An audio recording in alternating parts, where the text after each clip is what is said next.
Narito tayo ngayon upang matunghayan ang nakakakilig, napaka-sweet at talaga ng mga nagtitrending na storya ni Kalingap Tata and Ate Marjo. Ikaw nga ba si Mr. Right? Ikaw nga ba love of my life?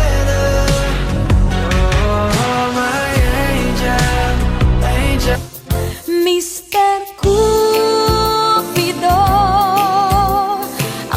sa isang sulyap mo ay nabihan ako para bang iba na. Si Kalingap Tata ay isang miyembro ng Kalingap Team. At talaga namang si Kalingap Tata ay single at matagal na nga itong nagkahanap ng kanyang mapapangasawa. At lagi nga siyang malungkot at lagi lang kumakanta sa love story ng iba. Ngunit simula makita niya si Ate Marjo ay talagang parang nagliwanag ang mga mata nito at parang sa palagay niya ay nakita niya na daw talaga ang matagal niya nang hinihintay at gustong mapangasawa. Sino nga ba kasing hindi maaakit sa kagandahan ni Ate Marjo, lalo na sa napakaganda niya mga ngiti. Kaya naman simula nakita ni Kalingap Tata si Ate Marjo ay talagang nabihag na ito at binabalik-balikan niya na nga ang dalaga sa tindahan nito. At nung araw nga na yon ay talagang hindi na nakapagpigil si Kalingap Tata at sinimulan niya ng haranahin o ligawan si Ate Marjo.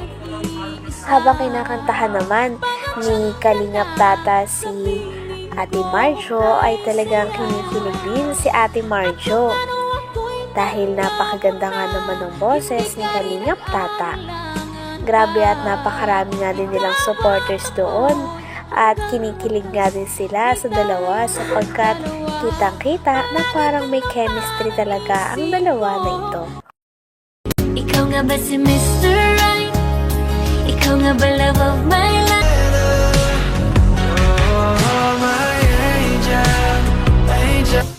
Mr. Cupido, Sa isang sulyap mo ay nabihan ako para bang iba na. ikaw nga ba si Mr. Right? Ikaw nga ba love of my life?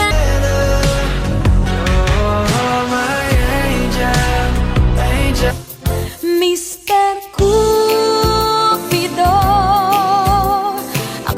Sa isang sulyap mo ay nabihan ako para bang iba na.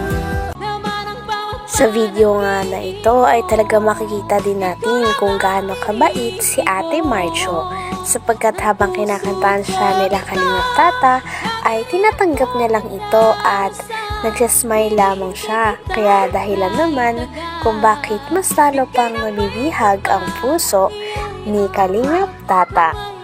Talagang pinuri nga ni Kalingap Tata ang mga ngiti at ang kagandahan ni Ate Marjo.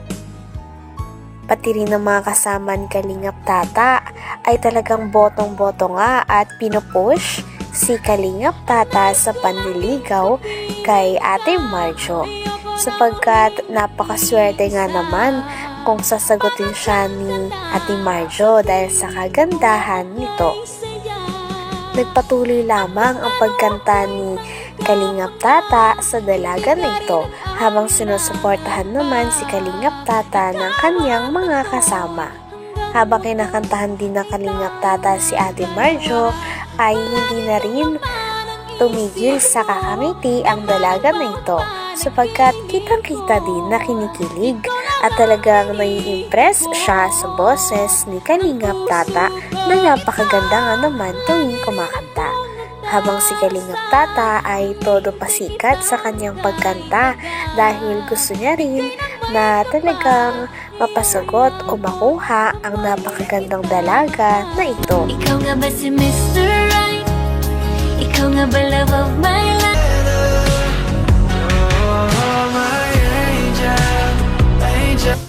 Mr. Cupido, Sa isang sulyap mo ay nabihan ako para bang iba na. ikaw nga ba si Mr. Right? Ikaw nga ba love of my life?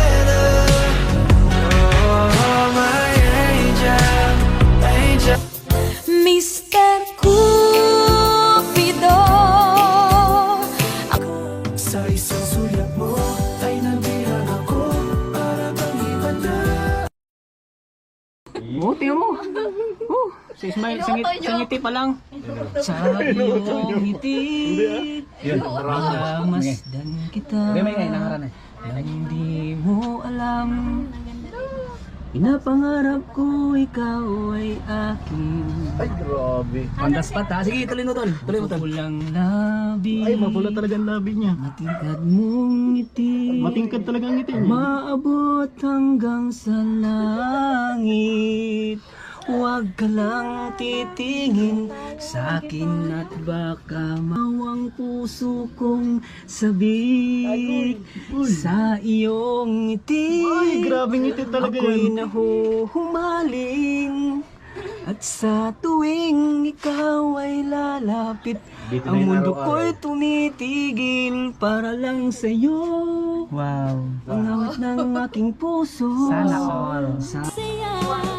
Nang natapos na nga ang unang kanta ni Kalingap Tata, ay tinanong din nila si Ate Marjo kung nag-enjoy ba ito. At syempre talagang inamin ni Ate Marjo na talagang nag-enjoy siya at napakasaya niya rin sapagkat hinaharana siya ni Kalingap Tata.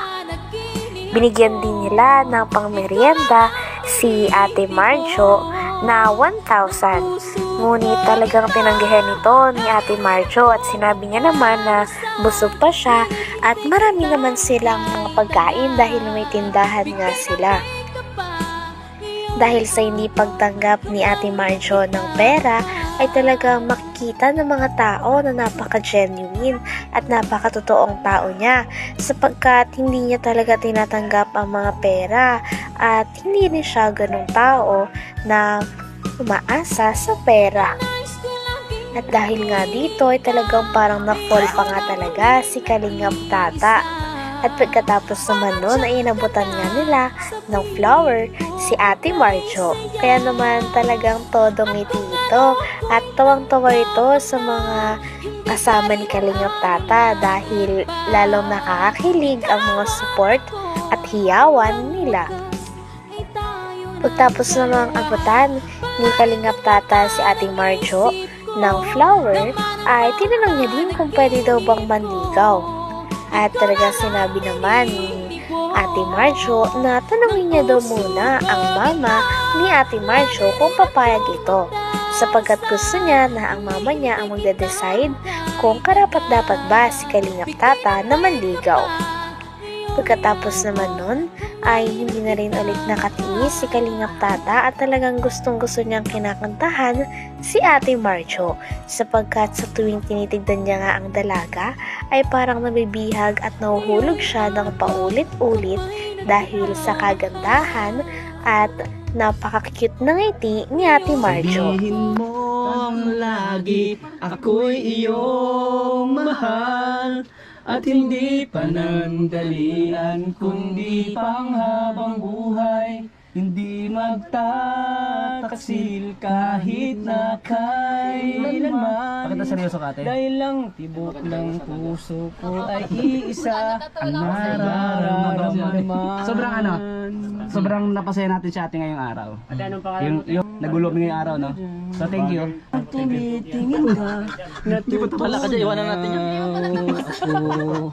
Bakit kapag lumalapit ka, kumakabog ang puso ko? Bakit kapag nandito ka, nababaliw ako? Baliw ka na? Nababaliw sa tuwa ang puso ko. Sa isang sulyap mo ay nabihag ako, para bang himala ang lahat ng ito. Sa isang sulyap mo, ayos na ako. Sa isang sulyap mo, napaibig ako.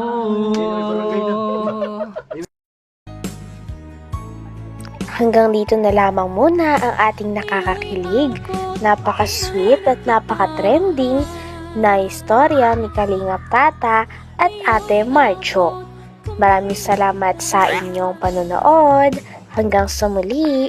Bye!